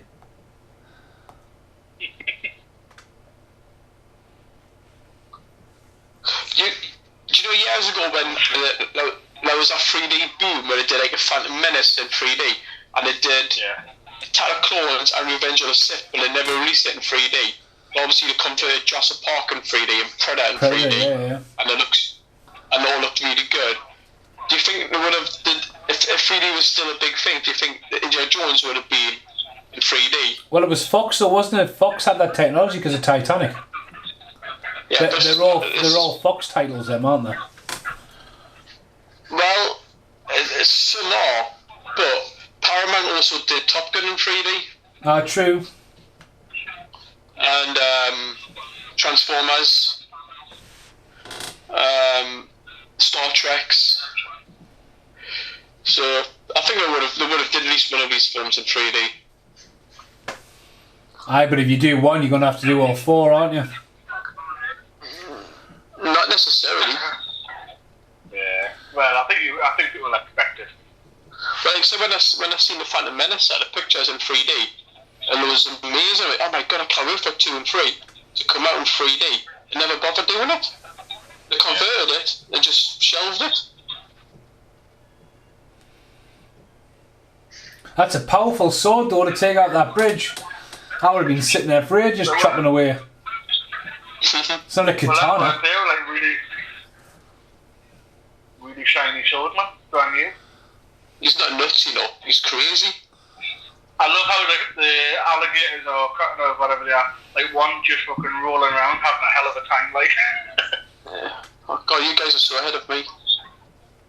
I love how they're just clearly dummies when the fucking bridge swings down, but then when the bad guys go off, they go off into like a fucking green screen. But like, man. Yeah.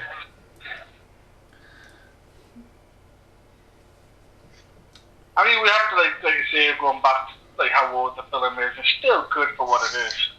Like, it is obviously green screen and. To be honest with you, that shot at the side though. That'll be done like Adam West Batman. That'll be on the floor, just the angle tilted the wrong way. They'll just be crawling across the floor. I'm sure it was actually on the height. If I remember the set, like the making of it a few years ago. I'm sure it was actually just they did like a piece of the rock and just had the bridge hanging down.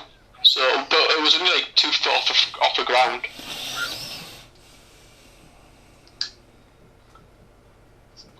Kalama shook today. I know how when you feel there, like I had a proper like indigestion the other day. It was like proper hard. Makes you wonder. No, that's it. One day, doink. I think I was sacrificing his own men. Yeah, I think you know what it is. I think I'm gonna be bold enough to say this is I died here. I don't know if I'm hanging onto that bridge that long. Have you guys ever played the Wolverine game? Which was far better. I've seen it, but it's fucking class. It's far better than the game. I played that game to death, and there is a scene where you go up and just start whacking people off as you're trying to get off the bridge. right. I haven't seen a film yet. The Wolverine. It's good. Good film, man.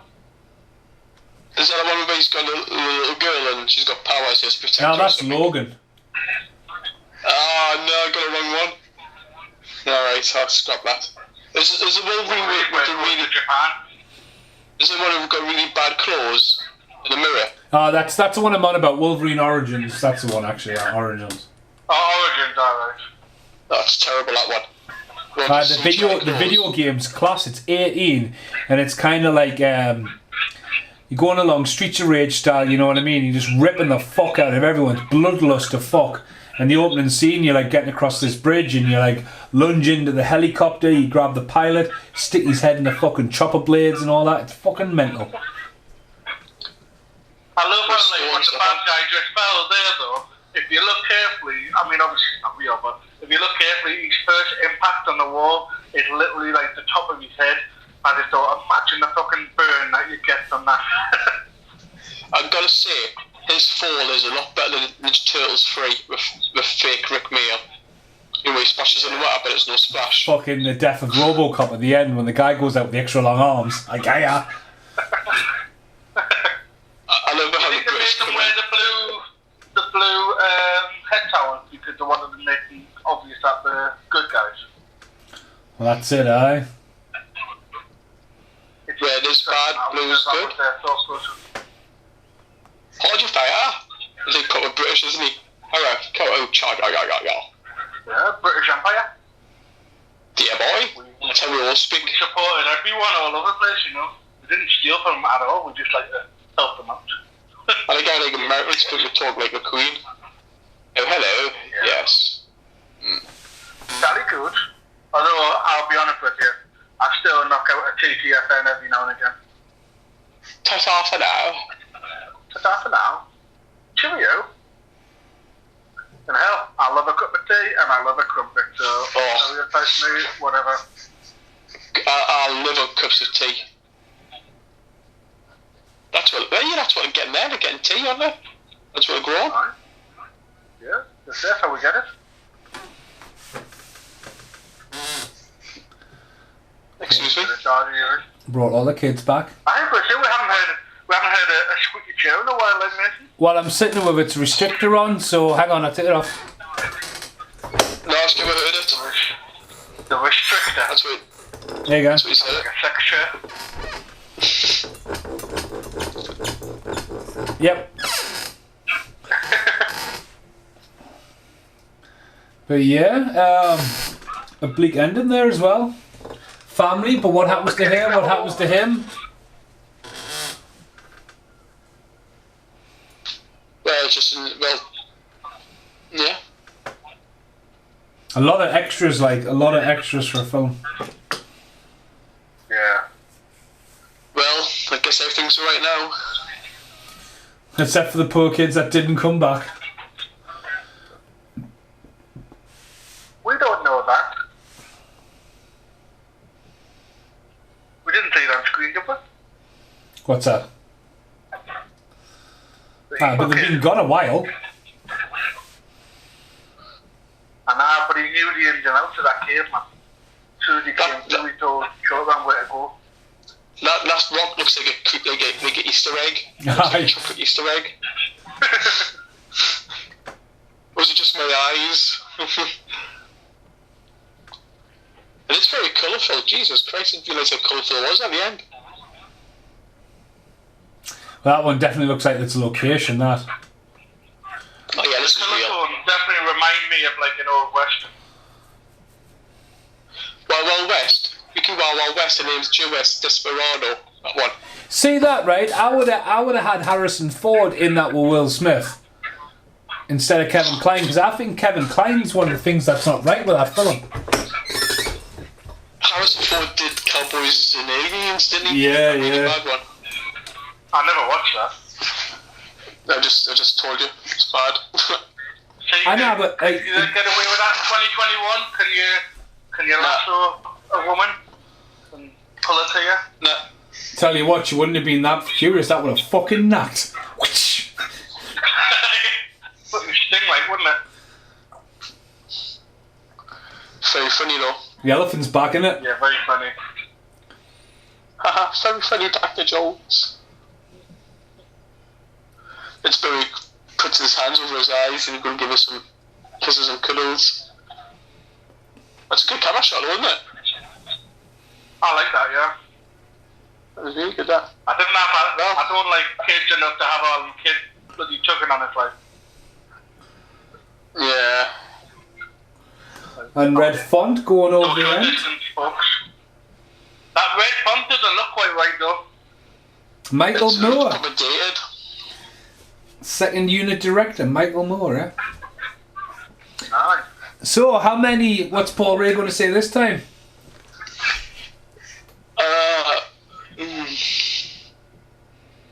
How many you call him Dr. Jones? Fucking hell. Well, this is a lot better than the first one. It's an 8 for me. I think it's got so much more going on. It could do a little bit shorter, but as we talked about, like introducing the baddie in the middle and like how much serious it needs to be, and then the escape from that place, I think it sets it up right. I mean, for it to be a prequel, I don't think it needs to be a prequel, because it's got no relevance to the other film. That's true. There's no cast. You know what I mean? It's kind of like it doesn't continue. Huh? It's its own adventure, isn't it? Yeah, I mean, again, it's a lot more brutal. This is, again, we've talked about it. This and Gremlins are the films that made it have a PG-13 or a 15 in the UK. It's got some great sets. The mine chase at the end's mint. The eeriness is really there. And there's a lot of humour in it as well. It's a nice balance. But again, I find it really weird from the rest of the trilogy for to be because I don't think the other ones are like this, especially when you look at them in order. And this have different font and red font at the end, and I don't know. I think I'll go with Paul. I think Spielberg was probably just having a lot of fun with this. Spielberg, on the other hand, getting married. George Lucas is getting divorced. It's obviously going to be a massive. Like, everyone wants to do something a little bit different. You know what I mean? So. Yeah. Frank Marshall as well. He's obviously went on to direct stuff like Green Mile and stuff, and he's doing second unit direction in London. That just went past the screen. He's married to Catherine Kennedy, that's why. Joe Johnson there, art director, guys, California. Joe Johnson obviously went on to direct Jumanji and Jurassic Park 3. Okay. So there's a lot of, you know what I mean? There's a lot of people, like, there's a lot of talent behind this movie away from Spielberg and Lucas. Do you know what I mean? Yeah. So, 8 for me. 8 for you. For me, so obviously I graded Raiders as 7 out of 10. But this, it's a 6 out of 10. What? I think it kind of, yeah, well, the thing is, hear me out. So, with the first one, although, like I say, you're right, they're very different films in their own respect, but to me, the first one, there's, like, I think from start to finish, every scene is quite almost iconic, or it's like so like it's kind of integrates into the whole story. With this one, I can hand pick scenes out of this film that are very, very memorable. But then there's also scenes that I've watched now, and I thought, oh, I totally forgot about that, or I don't even know who that character is. So I feel like as a film goer, it just the first one gels better from start to finish. This one is again. It goes back to Alien and Aliens. It goes back to Star Wars and Empire. They are very different style films, so it's not that I would say are better, but overall, I do feel like the first one maybe is a bit of a better all-round film. The music, like you mentioned, it's different. It's not bad. It's just different. It's just not as iconic as the first one. And as I think we'll all agree, the third one is the music's really good in it as well. So I feel like this one maybe is not as good for the music, as more of a memorable kind of score. But I love the film, and it was definitely for a child. It was my favourite growing up because it was the one I've probably seen the most. Yeah. But it was also like dark, and it was kind of gritty, and like you say, you saw Indiana Jones like backhand a kid. You know what I mean? It was like these were all like shock factors I thought worked well. But now with an adult, I would say that the first one just edged it out. But again, I did say at the beginning of Raiders that I do believe Raiders is a stronger film of the four. But as we'll discuss in the next one, because I don't know, I might change my mind with Last Crusade. But yeah, I would say it's a strong 6. It's not bad, it's just a strong 6. I totally agree with Carl. I think it gets a 6 for me because I've seen it that many times. It is a darker film. There is elements at the start I love, like the setup with the music, the airplane. Then it kind of goes down a little bit because it's a good 45 minutes to set up the story. I mean, and you got the Paris, a little bit more stuff, then the bug tunnel, then the heart ripping out, then it goes into a bit more action, if you know what I mean. So the action's really at the start and at the end, and not really much in the middle. But for me, it gets a 6. It's still a really good film, but it's not my personal favourite. But yeah, it gets a 6. 6, you call me Dr. Jones, sweethearts, for me. Sweet Dr. Jones. You fucking Call on lunatic. Dr. Jones. Well, this has been the podcast for Indiana Jones and the Temple of Doom. We will be back for the Last Crusade, as well as the Kingdom Skull, or whatever it wants to be called. As well as future podcasts will be Toys and Ready Player One. As well as, what did you want to do, Carl, as well? Hello? Hello? Oh, but yeah. I can't remember what I said now. I said, let's talk about that. Well, we'll be back for podcast very soon. We'll be back. There's still Doesn't matter what Carl wants. that I want to do. It does matter what Carl wants, right? Carl, what do you want? Shut up. Listen, at the end of the day, I'm not going to be that, I am going to be that guy. But I fucking suggested Indiana Jones like 6 or 7 podcasts ago. and it just got kind of like, oh yeah, maybe, and then all of a sudden it's like, yeah, let's do Indiana Jones. So I'm still classing this as my idea. Well, yeah, it is, yeah. Excellent. Definitely. As well as the next series. I've got to say these things, Mason, because every time I say something, you give credit to Paul Rae. Yeah. So obviously I've got to make sure that I'm valued. It's like, that's what I do. Well, the next series of podcasts will be Jaws as well. So, again, keep listening, guys. Thanks for listening. Goodbye for now.